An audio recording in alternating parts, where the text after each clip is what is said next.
औरंगाबादमधील जळीत प्रकरणातील पीडितेवर उपचार सुरू असून तिची प्रकृती चिंताजनक असल्याची माहिती डॉक्टर्सने दिली आहे। पीडितेला उद्या व्हेंटिलेटर लागण्याची शक्यता डॉक्टर्स वर्तवतायत। पीडितेला इन्फेक्शन होऊ नये म्हणून रुग्णालयात स्पेशल कक्ष तयार करण्यात आल्याची माहिती सुद्धा डॉक्टरांनी दिली आहे।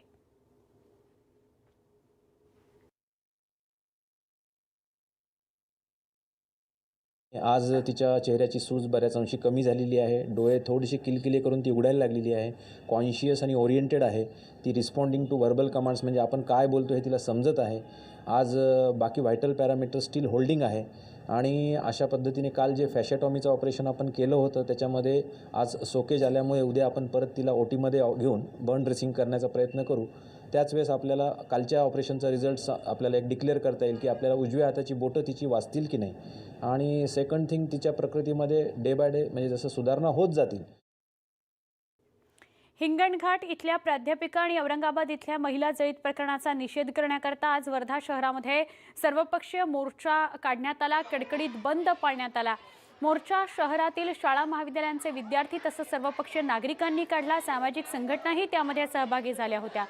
वर्ध्यामध्ये औरंगाबादमधल्या सिल्लोडची घटना असो किंवा वर्ध्यातल्या हिंगणघाटची घटना असो, या दोन्ही घटनांचा निषेध करण्यात आला।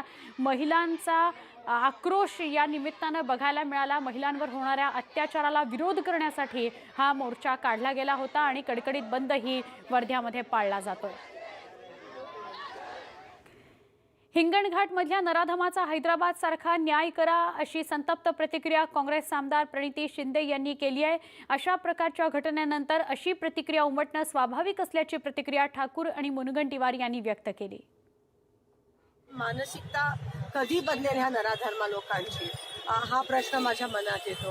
तर आपण सगळे तिच्यासाठी मला असं वाटतं प्रार्थना करूयात आणि लवकरात लवकर न्याय मिळाला पाहिजे। ह्या मुलाला लवकरात लवकर नाही तर हैदराबाद सारखं काहीतरी करा किंवा नाही तर त्याची लवकरात 90 दिवसामध्ये निकाल लावून त्याला सजा झाली पाहिजे। अशा विकृतींना हँग केलं पाहिजे। विकृतीच आहे ही समाजामधली विकृती आहे आणि प्रणिती शिंदे जे बोलल्या ते काही चुकीचं थोडी ना बोलल्या। काही न्याय दिला पाहिजे, न्याय मिळाला पाहिजे, पण आज आत्ता या मिनिटाला तिचा जीव वाचला पाहिजे असं माझ्या मनामध्ये येतं।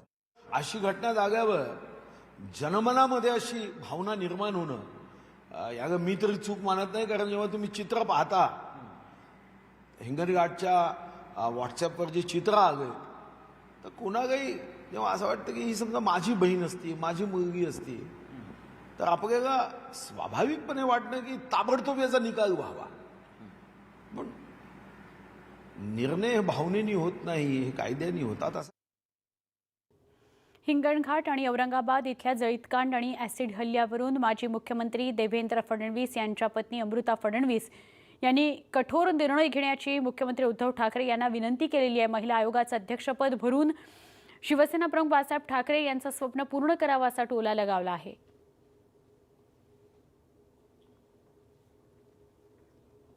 ये 2 महीनों में 4 एसिड अटैक्स के इश्यूज हो चुके हैं महाराष्ट्र में, तो ये बहुत ही गंभीर बातें हैं और मुझे लगता है इस पे सरकार ने बहुत ध्यान से कार्रवाई करनी चाहिए। विमेंस कमीशन की अपने हेड भी नहीं है तो जल्द से जल्द नए विमेंस कमीशन हेड को भी उनकी जगह पे तैनात किया जाए।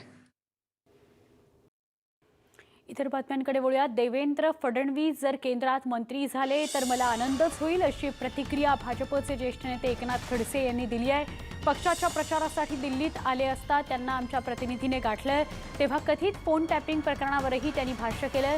माझा फोन टॅप झाला होता की नाही हे चौकशीनंतर कळेलच, पण झाला असेल तर ती दुर्दैवी बाब आहे असं खडसे म्हणाले।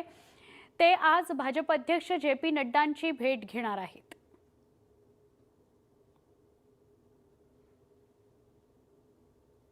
वर्तमानपत्राद्वारे वाचतोय की भारतीय जनता पार्टीचे ज्येष्ठ नेते देवेंद्रजी फडणवीस दिल्लीला येत आहेत, दिल्लीच्या मंत्रिमंडळामध्ये ते जाणार आहेत।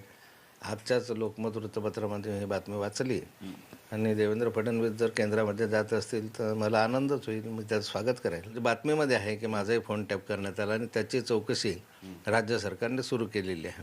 मला वाटलं आता चौकशीला सुरुवात झालेली आहे, चौकशी अंती यामधलं काय तथ्य आहे ते समोर येईल. मला असं काही जाणवलं नाही की माझा फोन टेप होतो आहे की टॅप केला जातो आहे, परंतु जर सत्य असेल तर ते समोर येईल आणि जर समोर त्याच्यामध्ये सत्यता आढळली तर तो अत्यंत दुर्दैवी प्रसंग असेल.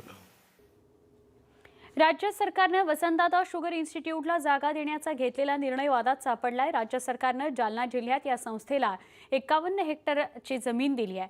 शरद पवार हे या संस्थेशी संबंधित असून त्यामुळेच सगळे नियम डावलून हा निर्णय घेण्यात आल्याचा आरोप भाजपनं केलाय.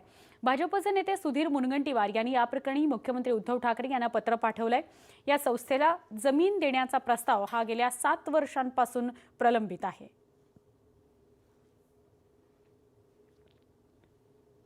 पुतण्यापेक्षा काका भारी आहे आणि पुतण्याच्या विभागाने विरोध केला आणि मुख्यमंत्र्यांनी गुरुदक्षिणा दिली. देवेंद्र फडणवीस हे मुख्यमंत्री असताना त्यांनी हा प्रस्ताव पुढे केला होता. हे संशोधन केंद्र जे वसंतदादा इन्स्टिट्यूट आहे, वीज गुणन केंद्र या नात्याने ती जागा संपादित झाली होती. सरकार या संस्थेला अनुदान देते. आता ही जी जागा देण्यात आलेली आहे शेतकऱ्यांच्या हितासाठी, मराठवाड्यामध्ये ऊस लागवड वाढ झालेला आहे, बरेचसे कारखाने निर्माण झालेले, कुठेतरी शेतकऱ्यांच्या हितासाठी हा निर्णय झालेला आहे. आणि ज्यांना ऊस काय सोमय्या साहेबांना कळत नसेल ते या प्रकारचे लोक बोलत राहतात. महाराष्ट्राच्या बातम्यांमध्ये स्वागत. एल्गार परिषदेचा तपास करण्यासाठी राज्याची पोलीस यंत्रणा सक्षम आहे असा युक्तिवाद आज राज्य सरकारनं पुणे कोर्टात केलाय. तपास करण्यासाठी दुसऱ्या एजन्सीची गरज नाही असंही सरकारी वकील कोर्टात म्हणालेत. NIAचा तपास केंद्रानं NIAकडे दिला, ज्यानंतर केंद्र आणि राज्य सरकारमध्ये वाद निर्माण झाला. शेवटी प्रकरण कोर्टात गेलं. आता सकाळी 11 वाजता पुन्हा सुनावणी होणार आहे.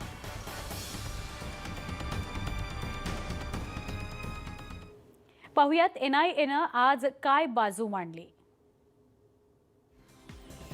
विशिष्ट प्रकारचा खटला NIA स्पेशल कोर्टाकडे दिला जातो, वर्ग केला जातो. कायद्यामध्ये तशी तरतूद आहे. त्याचप्रमाणे राज्यातील तपास यंत्रणेनं केलेला तपास केंद्रीय तपास यंत्रणेकडे सोपवता येतो. राज्य पोलिसांनी दाखल केलेलं आरोपपत्र NIA कोर्टात सादर करावं लागतं.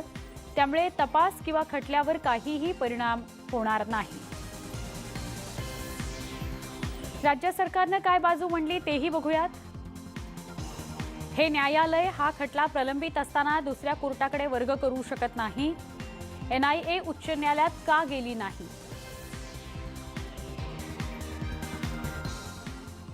मुलुंड पूर्वेकडील रिचा टॉवर या इमारतीत झालेल्या लिफ्ट दुर्घटनेमध्ये 3 जणांची अग्निशमन दलाच्या जवानांनी सुखरूप सुटका केली. लिफ्टच्या वरच्या भागात अडकलेल्या शरद यादव या लिफ्ट टेक्निशियनचा लिफ्ट आणि भिंतीच्या मध्ये अडकून दुर्दैवी मृत्यू झालाय. सकाळी 11च्या दरम्यान लिफ्टच्या दुरुस्तीसाठी इमारतीचे 2 रहिवासी आणि लिफ्टचा एक टेक्निशियन 13व्या माळ्यावर असलेल्या या लिफ्टच्या दुरुस्तीचं काम करत होते. एक कर्मचारी हा लिफ्टच्या वरच्या भागात काम करत होता. त्यावेळी अचानक लिफ्ट सुरू झाली आणि वरील कर्मचारी हा लिफ्ट आणि भिंतीच्या पॅसेजमध्ये अडकला. कामकाजामध्ये ज्या लिफ्ट बसवलेल्या आहेत त्या विकासकांनी पूर्वी ओटीच्या लिफ्ट देतो म्हणून ज्या ॲग्रीमेंटमध्ये त्यांनी करार केलेला आहे ओटीच्या लिफ्टचा, त्या इथं ओमेगाच्या ह्या लिफ्ट बांधलेल्या आहेत. आणि लिफ्टचा प्रत्येक वेळी कुठल्या ना कुठल्या तरी विंगमध्ये 1-2 लिफ्ट बंद होतात. रहिवाशांना 22 माळे वरून खाली चालत यावं लागतं, चालत जावं लागतं. वयोवृद्ध माणसांची अवस्था इथे बिकट आलेली आहे. प्रथमदर्शनी दिसतंय त्या कंपनीची चूक आहे. तो माणूस मेंटेन करताना तो त्यांचाच कर्मचारी होता आणि तो त्याच्यात गेलेला यादव नावाचा माणूस आहे आणि प्रॉपर त्याच्यावर गुन्हा दाखल झाला पाहिजे अशी मी मागणी केली आणि मला असं वाटतं गुन्हा दाखल होईल. CAAमुळे मुस्लिमांचं नुकसान होणार नाही असा पुनरुच्चार आज पंतप्रधान नरेंद्र मोदींनी लोकसभेमध्ये केला. राष्ट्रपतींच्या अभिभाषणाला उत्तर देताना मोदींनी काँग्रेसवरही जोरदार टीका केली. कुणाला तरी पंतप्रधान बनायचं होतं म्हणून देशाची फाळणी झाली अशी टीका मोदींनी नेहरूंचं नाव न घेता केली. CAA लाने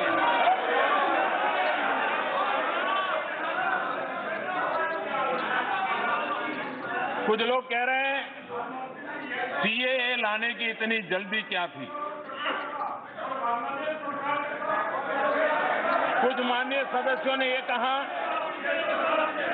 कि ये सरकार भेदभाव कर रही है। ये सरकार हिंदू और मुस्लिम कर रही है। कुछ ने कहा कि हम देश के टुकड़े करना चाहते हैं, कि कांग्रेस और उसकी नजर में ये लोग हमेशा ही सिर्फ और सिर्फ मुस्लिम थे। हमारे लिए, हमारी नजर में वो भारतीय है।